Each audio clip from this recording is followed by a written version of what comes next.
Знаех си, че Боян ще успее. Боян ще пее на финала. Обаче няма талант. Като отива към публиката, се губи съзнание. 3 българки имаме и 2 македончета. Обаче, да кажа, не ма впечатляват те с македонците двамата. Не ма впечатляват. Мене ма впечатлява Магда. В финала трябва да е един българин или независимо, не трябва да е македонец. Въпросът трябва да е гражданин на Република България. Ще бъде Македония. На финала трябва да е някой българка.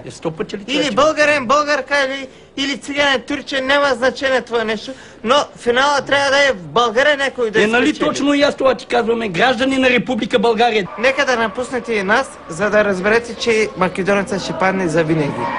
Магия е много добра, да. Отлична добре. Добра, обаче няма талант. Няма талант. Ако трябва, ще репетирам с нея, ще туковам, ще я кажа 2-3 думи. съм съгласен, да, тя пее хубаво. Да има малко талант там, да се представи как и що е, за да е финала. Искам да има обещание и да изпечели тя. И да се поделя с нейното положение. Той е обратен. Не съм обратен, кажеш.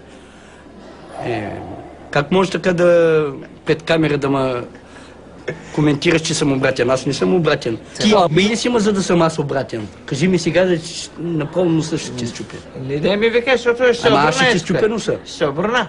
Казвам ти честно, ще обърна. Не, кажи ми ти какво искаш от мене. Защото аз Тук сме да коментираме, ай да ли те.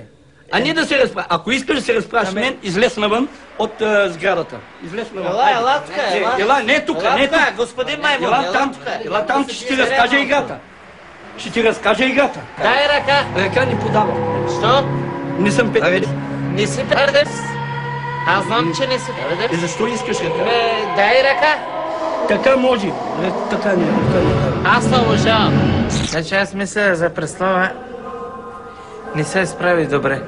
Като гледам представа, също върви по пътя на Бритни Хюстън и Мария Кент. Аз отивам при гаджето, че нещо ми скушал, трябва да се джесна. Марин си отива да луска. Ако трябва да ще оставя да се реагира с моето. Не, аз ще реагирам, Марин. Не трябва такъв коментар като тебе.